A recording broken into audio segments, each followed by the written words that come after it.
Your life got busy too then. Yeah, and then I became a comedian, which I always thought was like it's a free form, scattershot, verbal art. So I always felt like it was what I could handle, you know? But I wanted to be a writer, you know? And then I wrote television, but writing TV and movies is more like a blueprint. It's technical writing. Here's what needs to happen when we shoot this. But actually writing something that's meant to be read is what I really wanted to do. And God, so cool. yeah, so I started writing short stories a few years ago, and I got really back into it. And when Ingram kind of like came into my head, I just had this ritual of sitting down every day and asking him like, "What happened to you?" And it was just a story that just kept coming. Asking the child, the character? Yeah, like what happened. And I felt like I was taking care of him by like taking an honest account, trying to just be honest and not trying to achieve anything in writing it or trying to, you know what I mean, or be impressive. I just wanted to hear the voice and see what happened. And I worried about him every day because it's a hard life that he lives. Yeah. But I learned from him because he kept like just being curious and reporting when it stinks, but not complaining. Yeah, I mean, there's times he takes on some abuse a couple of times, and I was like, God, it's like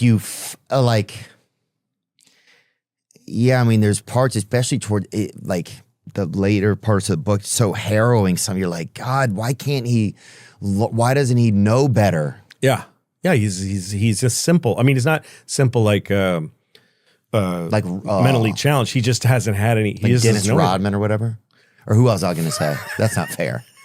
Or no, somebody else. Let me think. Dennis Rodman is anything but simple. You're right. That's a great. You're complex dude. Yeah, he's a fucking Rubik's cube of a man. Mm-hmm.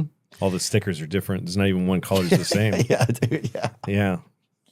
Yeah. Even one of those like Indian kids couldn't put that. Yeah. No. Forget it. Yeah, that was a bad choice. But yeah, dude, there was times you're like, yeah, you feel for him that much, and you did such a great job of making me feel for him. Oh, thanks. I can't tell like how I got to know him so good as I'm reading it. Well, I guess I don't know. For boys, it's this thing of getting thrown out into the world a little bit. Mm-hmm. I was alone a lot as a kid, and out in the street just trying to figure out what life is. And you just you're kind of a boy is kind of a microcosm of a human ape turning into a human being. You know what I mean? Like adapting. Evolution's right there. Yeah, evolution from the first day of life, especially if you're kind of left alone. Yeah. If you spend a lot of time alone as a boy, you're just catch can, and then you go, oh, I guess that's what this is like. Right. And some things you get strong at and some you don't. And some things you learn from the worst influences too. It just happens to be the influence that was passing through town, or that stopped and rolled its window down. It's kind of crazy the way you can get influenced. That's kind of what happens to him in some ways, huh? Yeah, like there's this one part where he's been working on a farm, like just pulling up corn, and he makes money in dimes. I know. Just because it's the first currency that he learned to respect was the 10-cent dime. So he makes them pay him in dimes, and he hides them under a tree. And when he decides to leave the farm, he digs them up, and he falls asleep in his cabin. And he wakes up, and there's this guy there about to steal his money. And Ingram at this point has a little knife, and he's thinking he's going to have to defend himself. You know, he's going to have to stick this guy. But he's trying to figure out, because he's never been taught, is it okay to actually harm somebody for money? Like, is it to defend yourself is one thing, but to defend this thing. Yeah. And then it occurs to him that the guy might be a little scared, even though he's bigger than him. Even if it's a kid, like it's not easy to beat the shit out of a kid. Right. Like it's no small thing. So they're resilient. Kids survive all kinds of stuff. Yeah, I mean, you're going to go through something. So Ingram says to the guy, why don't we split it? And the guy goes, I don't have to split it with you. I can just take it. And he goes, yeah, you can, but it's going to be trouble. I'm going to give you a hard time. I'll split it with you now. And it's my money, but I'll give you half of it if we could just split it. And then they look at it and neither of them know how to count. So they got that problem. But I didn't know where it was going. I got to this moment in it where they're in this standoff, and I was like, what's his solution? But by following his logic and the way he looked at life without having been taught, he found solutions that I just came to me naturally that I wouldn't have found in life. Do you know what I mean? You just get taught things like you got to defend, anybody fucks with you, you have to hurt them. Right. You do, you know? Let's split the difference. Yeah. Split them out. I'll take half. I'll take half. I'll take half and nobody has to throw a punch. I stay alive, and also I don't have to feel the pain of if I stabbed you and if I shouldn't have. That's right. Which can be just as harrowing. Of course, you got to walk around in life knowing you stabbed somebody for $100. Yeah. Oh, dude, there's a lot of great parts. Man, it's honestly, bro, it's awesome. It was so much fun to read. Thanks. It reminded me of this sounds crazy, but it reminded me of like a real book. Yeah. Well, you know? I feel the same way. To me, it still doesn't add up to me or make sense that I wrote a book. I grew up in a world of books. You look at a book, you're like, well, nobody, that's somebody else. Yeah. Somebody else can do that, not me. And I've tried. I've written short stories and things that have sputtered out. When I got to the end, like when the publishers, I got a publisher, this place, Ben Simon Bella. Simon & Schuster, is that you're with? Yeah, Simon & Schuster is distributing it. Okay. The publisher is a company called Ben Bella out of Texas. Really nice people. And when I started working with them and they were going through the book and the editorial part, they said it was kind of curious that I say the end because it's like a Grimm's fairy tale. Like nobody does that anymore. But I asked to keep it because to me, it was crazy that I got there. Yeah. I couldn't believe I got to the end. And I was just like, the day I finished this, I was like, I wrote a fucking novel. And, if I wasn't me with a little bit of sense that I could probably sell something, I don't know that it gets out. I have no idea. And everybody that's right, I haven't had anybody read it that hates me, so I don't know if it's good. But I don't know. Folks can buy it. It was great. And I know it comes you can pre-order it now. Yeah, it's on September 20th, 20th. No, November. It's coming out mid-November. Okay. But you can pre-order. It's good if people pre-order it because then they'll print more. Put the ranks up. Yeah. Get it up there. Get it up. And look, I'm not even joking, guys. Like I like to read.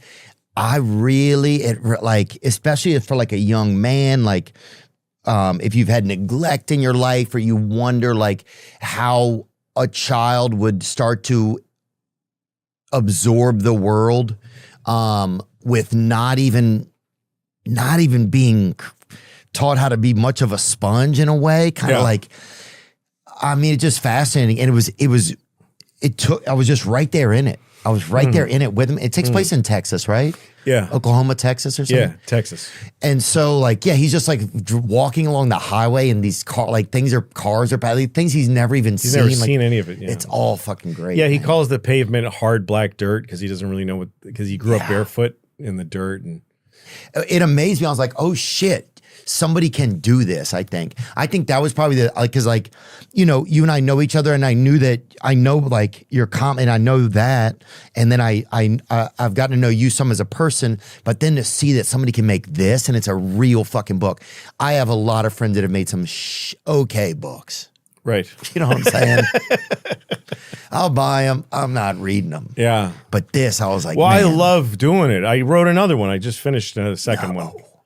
And if I can make that what I do, I'm going to make that what I do. Yeah. Like I see in whatever, when you get a vision of what you want your future to be, you might get 40% of it, and that's okay with me. But what I like is the idea of having kind of like a nice cruising altitude stand-up comedy performing and writing novels because I really love doing it. And now that I wrote one, the second one was it took me much longer. I spent 1 year and 2 months on the second one because this one I was like wanted to finish so that I wouldn't not finish it. But now that I know I can finish one, I feel like I got a flow. It's really fun to do, yeah. And do you think it's the most, because all I wanted to be, I think when I was a kid was a writer probably. Like I loved to read John Irving. I loved, once I got into his stuff, it was like so exciting, like all the different possibilities and the ways that like, who was that Irish lady that, Flannery O'Connor. Yeah. Unbelievable. Unbelievable. God, what an imagination. Yeah, I was like, I could be a murderer. She has this story about a kind of cranky woman who lives alone on a farm. She like runs a farm, and she's just tough. And the guy next door who's black, the N-word, talk about the N-word, Flannery O'Connor, it's like fucking polka dots on wallpaper. Yeah. Look, if it's everywhere. It's just everywhere. If you like some soft use of it. But so in this story, the guy next door has a bull that keeps getting loose and coming over to her property, and she hates it. And it's this you're in this woman's crankiness, and it's really something to be like, instead of like this thing where we watch Karens on YouTube and say that's somebody else. She takes you inside the mind of a very bitter and cranky person who just doesn't like the world she's in. And in the end of the story, it's a short story. The bull gores her to death. The bull gets his fucking horns in her stomach and rips her to pieces. Oh yeah, and Flannery O'Connor. Which some black neighbor males will get sometimes if you leave your wife around. Yeah, and she dies. And the book stays in her head while she's dying. So you get to it, like you see the lights get brighter, and you see some. I don't remember. I read this for a long time ago. It's stuck. Greenleaf. It says. I don't know if that's the one, but does she die with a bull at the end? One day, Miss May is upset to find a stray bull on her property. She's worried that the bull will breed with her milk cows. That's it, right? She blames Mr. Greenleaf, who appears reluctant to confront the bull. Yeah. There it is. But before she dies, Mrs. May has a moment of spiritual clarity. The story notes that she has the look of a person whose sight has been suddenly restored, but who finds the light unbearable. Wow. I mean, what the fuck? And this is the thing. Flannery O'Connor was just a regular person in America. And it kind of one of the reasons I wrote Ingram is because I live in a world, New York City, modern culture, and but this America has always had this voice. People like Flannery O'Connor, Mark Twain, or Harper Lee, who were born in little places, quiet little places. People like you have this kind of a voice where it's not through like Harvard education and like, reading. It's just that the American voice is very eloquent, simple and eloquent. With that sentence I just wrote of hers, that's not a collegiate sentence. That's like someone who lived in an old house and walked really far to the grocery store and had thoughts like that.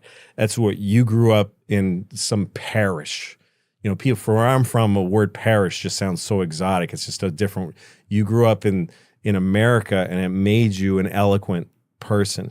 Like Abraham Lincoln, he a lot of years of Abraham Lincoln's life, he lived in a lean-to with an open that he would lay with his family, and there was no wall. And he'd see like a jaguar come up and sniff the family, and he would just lay there. Really? And then he ended up saying some of the most beautiful things ever said just by opening his mouth. Right. I just think that America has that language in it. And I started to hear this kid, and I thought, I wonder if I could make a connection with somebody who sounds like that. And that's a humble. I don't know that I did it, but that's what I was trying to touch, when you're listening to Ingram, to help him guide you to write the book. Yeah. That's something cool. like that. Yeah. No. And look, man, you just have such you're so good at like, you're like the guy who's like, say like your feelings and everything was like a cave or whatever. And everybody's at the top and they're like, we can't go in there, and they're not even, there's like one brave Mexican guy who's like selling fucking snow cones or something, but not a lot. At the mouth of the cave? At the mouth, yeah, but it's close. It's no abierto. No abierto. Yeah. And he says that. Yeah, no abierto. But you want a snow cone? That's it, right? So look, because it's 50 centavos para un snow cone. Pero eso no es abierto, amigo. No pase. Yeah. But then you walk up and you have like your fucking spelunking gear and shit. You're like, who the fuck is this psychopath? But you go, but you're like, I'll be back. And people are like, what? You can't go in there. Look at all the signs. There's like a million signs. You're like, no. I've been in here.